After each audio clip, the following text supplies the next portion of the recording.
பிரசாத் ஆசிரியர் அவர்கள், திரு சார் பாரத் முனைவர் பட்ட ஆய்வாளர் திருமதி மா சூர்யா ஆகியோரை அரங்கில் அழைக்கின்றேன்.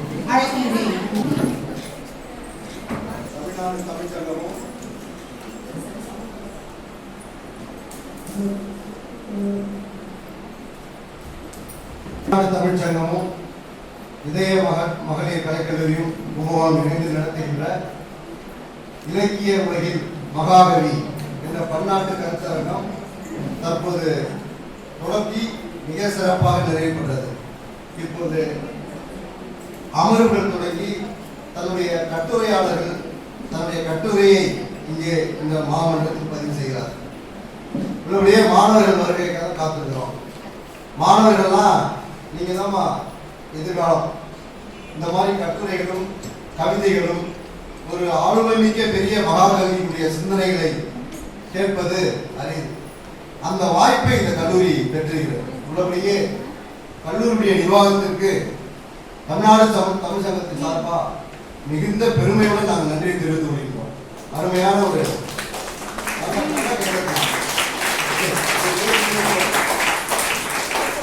நல்ல ஒரு கலையரங்கம், நல்ல ஒரு நிர்வாகம், அன்பு நிறைந்த மாணவிகள், இப்படி ஒரு அமைப்பை ஏற்படுத்தி மகாகவியினுடைய சிந்தனையை நாம் பெறுகிறோம் என்றால் இந்த வாய்ப்பை யாரும் கொடுக்க முடியும். எனவே வாய்ப்பு கொடுத்தவர்களை நிச்சயம் நம்ம நினைத்து பார்க்கணும். அதனால கல்லூரி நிர்வாகத்துக்கு மீண்டும் தமிழ்நாடு தமிழ் சங்கத்தின் சார்பா பல நன்றிகளை நாங்கள் தெரிவித்துக் கொள்கிறோம். இப்போது நம்ம அமர்வு தொடங்குகிறது. இதில் இந்த முதலாவது அமர்வாக தொடங்கப்பட்டதில் தன்னுடைய ஆய்வு கட்டுரைகளை இங்கே ஆய்வு கோவையில் வெளியிட்டதை விட அதை இங்கே சமர்ப்பிக்க தயாராக இருக்கிறார்கள் 4 அறிஞர்கள். அதில் அவர்களுடைய பெயர்களை நான் வாசிக்கின்றேன். திருமதி அன்னலட்சுமி ஆய்வுத்துறை பேராசிரியர். அடுத்ததாக தொடக்க விழாவிலே அருமையாக பேசிய நம்முடைய ஐயா கணேஷ் பிரசாத் ஐயா சென்னையிலிருந்து இருக்காங்க. சென்னையிலிருந்து ஆசிரியர் இருக்காங்க.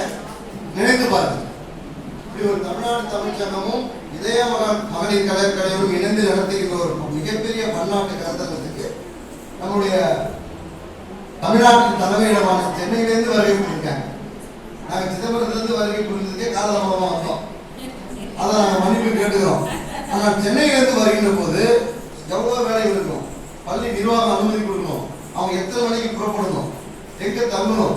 எனவே இது மாதிரி ஒரு நல்ல ஆளுமிக்க பேராசிரியர்களும் ஆசிரியர்களும் இந்த கருத்தரங்கத்தில் கலந்து கொள்வதுதான் இந்த கருத்தரங்கத்துடைய மிகப்பெரிய வெற்றியே. ஏன் சென்னையிலிருந்து தமிழ்நாடு முழுக்க கலந்துக்கிறோம்.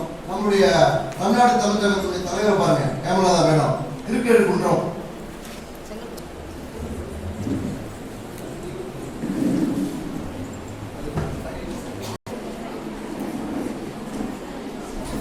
அதுபோல மேடமும் அவங்க அங்கிருந்து புறப்பட்டு வரணும். ஆக அவங்க கல்லூரியில அனுமதி வாங்கணும். கடந்து வர தூரம் ரொம்ப தூரம். இங்க காலையில 7 மணிக்கு அல்லது 8 மணிக்கு கும்பகோணத்துல இருக்கணும்னா சென்னையிலிருந்தோ திருக்கழுக்குன்றத்திலிருந்து எத்தனை மணிக்கு புறப்படணும், எப்ப கிளம்பணும், அவங்க அதுக்கு ஒரு வீணை வகுக்கணும். எனவே இப்படிப்பட்ட ஆளுமைகள் எதற்காக இதை பயன்படுத்தினாங்க? மாணவர்களுக்காக தான் சொன்னாங்க. அப்ப இங்க இருந்தா எதற்காக நாங்கள் வருகிறோம், எதற்காக தமிழ் கவிதைகளை ஒன்றாக்கணும், தமிழால் இணைவும் ஒரு தலைப்பு இருக்கு. ஆக இந்த தமிழ்நாடு தமிழ் முன்னேற்றம், தமிழ் வளர்ச்சி, இதுக்கு எல்லாம் மிக பொருத்தமான நம்முடைய மகாகவி. எனவே நாட்டு விடுதலை, பெண் விடுதலை, நம்மளுடைய மொழி பற்று, இவைகள் அனைத்தையும் ஒன்றிணைந்த நம்மளுடைய மகாகவியினுடைய பேர்ல இந்த கருத்தரங்கத்தை சிறப்பாக நடத்தி நீங்க மாணவர்கள் எல்லாம் பாருங்க. இவங்கெல்லாம் ஏன் சிறப்பாக நம்ம சொல்றோம்னா, எங்கிருந்தெல்லாம் வந்து இங்க இணைந்திருக்கிறோம், நீங்களும் எதிர்காலத்தில் எப்படிலாம் ஆக வேண்டும், தன்னை எப்படி உருவாக்கிக்க வேண்டும் அப்படிங்கிற ஒரு சிந்தனை இப்படியே வளரணும். இவர் நம்முடைய கவிஞர் ஒரு சொல்வார், நான் என்ன நினைக்கிறோமோ அதுவாகவே ஆகும். அது உண்மை. நாம் மிகப்பெரிய பலசாலியை நினைத்துக் கொண்டே இருந்தால் பலசாலி ஆகிவிடுவோம். நாம் பலவீனமானவன் அப்படின்னு நினைத்தால் பலவீனமாக ஆகிடுவோம். ஆக உள்ளுவதெல்லாம் உயர் உள்ளது. எண்ணம் தான் வாழ்க்கை. என்ன நினைக்கிறோமோ, எதை விதைக்கிறோமோ அது விதைக்கும். ஆக நல்ல சிந்தனையை வளர்த்துக் கொள்ள வேண்டியதான் நம்முடைய மாணவர்களுடைய நோக்கம். உங்களையெல்லாம் எதிர்காலத்தில் நல்ல ஒரு நாட்டுப்பற்றோட சமூகத்தோட உருவாக்க வேண்டும் என்பதற்காக தான் இது போல நம்முடைய பன்னாட்டு கருத்தரங்க சிறப்பாக நடைபெறுகிறது. அதுக்கு அடுத்து பார்த்தீங்கன்னா ஒரு முனைவர் பட்ட ஆய்வாளர் நம்முடைய காவேரி பூமண்டலத்தினுடைய வரலாறு மிகப்பெரியது. அந்த மண்ணில் இருக்கிற பூங்கார் கல்லூரியில முனைவர் பட்டம் நம்முடைய சாந்தகுமாரி அம்மா அவர்களுக்கு அவர்களுடைய வழிகாட்டுதல்படி ஆய்வு பண்ணிக்கூடிய நம்முடைய முனைவர் பரத் அவர்களுக்கு வந்திருக்காங்க. அவங்களையும் இந்த நேரத்தில் நான் இந்த இடத்துல அறிமுகப்படுத்துறேன். அதே போல இங்கே கல்லூரி ஆசிரியர்களும் கலந்துருக்காங்க. நம்ம மேல யாரு அதிக பற்று உள்ள பற்றாளர்களும் கலந்துக்கிறாங்க. அந்த வகையில நம்முடைய திருமதி சூர்யா ஆசிரியர் அவர்களும் இந்த நிகழ்வில் கலந்துருக்காங்க. இவங்கெல்லாம் தன்னுடைய கட்டுரையை இப்போ வாசிக்க தயாராக இருக்காங்க. இப்போ பாரதியார் காலையில் பார்த்தீங்கன்னா பாரதியாருடைய பொதுத்தன்மையை நம்ம பார்த்தோம். ஒவ்வொருத்தரும் தன்னுடைய ஆளுமையாக தனியாக ஒரு கட்டுரை எடுத்து அது தன்னுடைய ஆய்வை தன்னுடைய ஆராய்ச்சியை எந்த அளவுக்கு செய்திருக்காங்க. இதில் முதல் அவையோட நான் சொல்லணும்னாலும் அவங்க தலைவராக இருந்தாலும் என்னுடைய ஆய்வு தலைப்பு பார்த்தீங்கன்னா வள்ளுவர் வழி பாரதி. நம்முடைய திருவள்ளுவரோட இணைத்து பேசுங்க. திருவள்ளுவரும் என்ன செஞ்சு ஏன்னா திருக்குறள் எழுதிய திருவள்ளுவர் திருக்குறள் தான் உலக பொதுவாரின்னு சொல்லணும். ஏன் இந்த உலக பொதுவாரின்னு சொல்லணும்னு கேட்டீங்கன்னா எல்லா காலத்துக்கும் பொருளக்கூடிய ஒரு நூல் திருக்குறள். திருக்குறள் இல்லாத கருத்து இந்த உலகத்தில் எங்கேயுமே இல்லைன்றா. அது டால்ஸ்டாய் ஒரு மிகப்பெரிய கவிஞர். டால்ஸ்டாய் மேலைநாட்டு கவிஞர் டால்ஸ்டாய் சொல்றார் ஒரு முறை, டால்ஸ்டாயினுடைய நூல்களை தான் மகாத்மா காந்தி அதிகமாக படிப்பார். மகாத்மா காந்திக்கு அகிம்சை பிறந்ததே டால்ஸ்டாயுடைய நூல்களை படித்த பிறகுதான். அந்த டால்ஸ்டாய் ஒரு முறை கொல்கத்தாவுடைய விமான நிலையத்தில் மகாத்மா காந்தி சந்திக்கிறார்.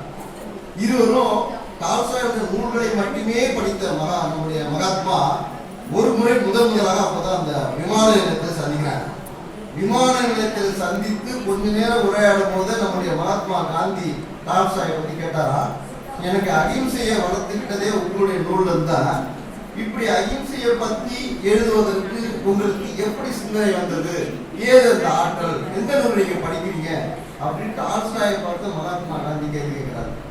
அதுக்கு டால்ஸ்டாய் சொன்னாரு, அது ஒன்றும் இல்லைங்க, இந்தியாவில் தமிழ்நாட்டில் தென்தமிழ்நாட்டில் அதுவும் வள்ளுவருடைய திருக்குறளை படிச்சுதாங்க நான் மகாத்மா அதாவது அகிம்சையை எழுதுறேன்னு சொல்லி டால்ஸ்டாய் இன்னா செய்தாரே ஒருத்தர் அவர் நானே நன்மையும் செய்கின்றார். இதுதான் 40 பக்கத்துக்கு நான் எழுதிய செய்தி அப்படின்னு டால்ஸ்டாய் சொன்னதாக நமக்கு வரலாறு. அந்த வகையில் நம்முடைய வள்ளுவன் வழி நம்முடைய பாரதி எப்படி இருக்கார் அப்படின்னு சில குரலுக்கும் பாரதியுடைய ஒற்றுமைக்கும் உள்ள செய்தியை மட்டுமே நான் 2 நிமிஷம் முடிச்சுடுவேன். ஏன்னா ஆய்வா கட்டுரையாளர்களுக்கு டைம் விட்டு ஒரு 2 மணித்துளிகள் அந்த வள்ளுவருடைய கருத்துக்கும் பாரதியுடைய கருத்துக்கும் எப்படி ஒற்று போகுது அப்படிங்கிற ஒரு செய்தி மட்டும்தான். வள்ளுவரை பார்த்து நம்மளுடைய மகாகவி சொன்னார், வள்ளுவன் தன்னை உலகி நிற்க தந்த வான்புகழ் கொண்ட தமிழ்நாடு. வள்ளுவரையும் நம்முடைய தமிழ்நாடையும் போற்றி பிறந்தவர் நம்முடைய மகாகவி. இப்ப நம்ம வள்ளுவருடைய குரல் எப்பொழுது யாராருவாய் கேட்கணும், அது ரொம்ப ரொம்ப முக்கியமான விஷயம், ரொம்ப அறிவார்ந்த விஷயம். அந்த பெரியவர் சொல்லுவார், அடிக்கடி நல்ல கருத்தை நம்ம யாரும் சொல்ல கேட்க வேண்டியதானே, அதுதான் எனக்கு அர்த்தம். எப்பொழுது யாராருவாய் கேட்கணும் அப்பொழுது மெய் கொடுத்தாங்க.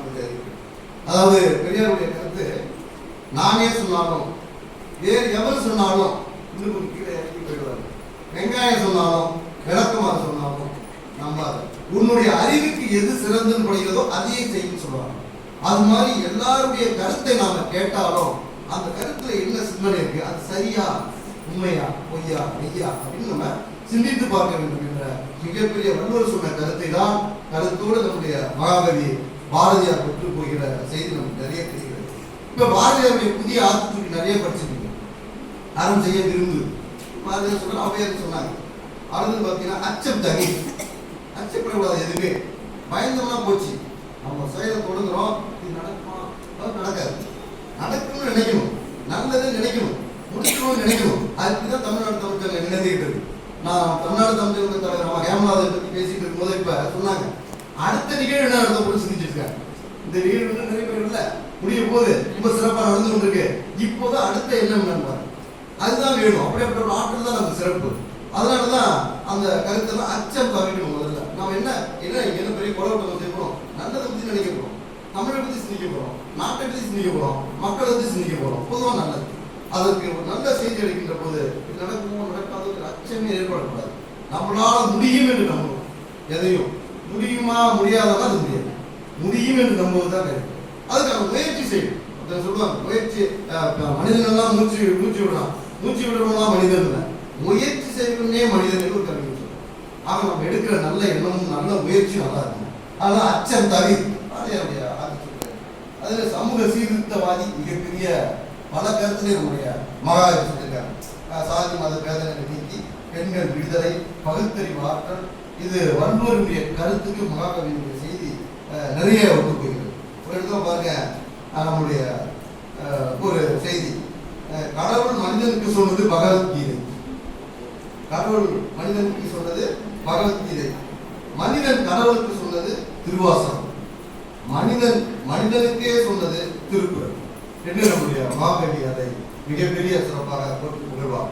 இதை சொல்கிறார் நம்முடைய மகாகவியுடைய பார்வையில பார்க்கும்போது, எந்தையும் தாயும் மகிழ்ந்து குழாவி இருந்ததும் இந்நாடே, அதன் முந்தையர் 1000 ஆண்டுகள் வாழ்ந்து முடிந்ததும் இந்நாடே, அவர் சிந்தையில் 1000 எண்ணம் மறந்து சிறந்ததும் இந்நாடே. இந்த நாட்டினுடைய சிறப்பை அவருடைய வள்ளுவருடைய கருத்திலிருந்து அழகாக நமக்கு தெரியும். நம்முடைய வள்ளுவருடைய முதல் குரல் எல்லாருக்கும் தெரியும், அதுக்கு இறுதி குரல் எல்லாருக்கும் தெரியும், இடையில உள்ளதான் மறந்தது.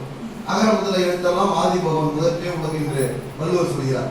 தெரிந்துதான் அதை பார்க்க மகாகவி தன்னுடைய சிந்தனையில், ஆதிசிவன் பெற்றுவிட்டான் என்னை ஆரியமைந்த அகத்தியன் என்றோ வேதியன் கண்டு மகிழ்ந்ததே நிறைவேவும் இலக்கணம் செய்து கொடுத்தான் தன்னுடைய கவிதையில் வள்ளுவருடைய சிந்தனையை அப்படியே பாடாக கொண்டு வருகிறார் மகாகவி.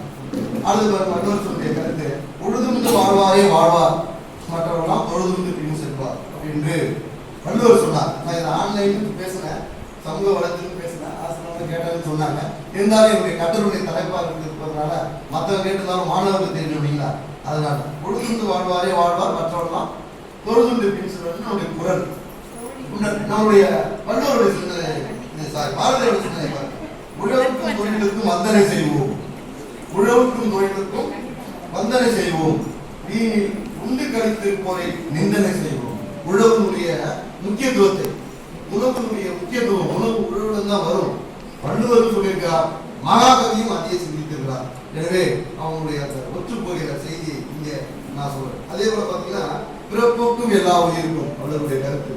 நம்முடைய முத்தமிழறிஞர் கலைஞர் கோவையில செம்மொழி மாநாடு நடத்துறாங்க. அப்ப பிறப்புக்கும் எல்லா உயிருக்கும் தான் அந்த பாடலுடைய முதல் அறிய தொடங்கும். அது நம்முடைய குரல், நம்முடைய வள்ளுவருடைய குரல். அந்த வள்ளுவருடைய பொருளுக்கு ஏற்றவரை மகாகவி சொல்ல பாருங்க, எவ்வுயிருக்கும் பிறப்பு பொதுவானது, எவ்வுயிருக்கும் பிறப்பு பொதுவானது, செயலை பெருமை தருகிறது.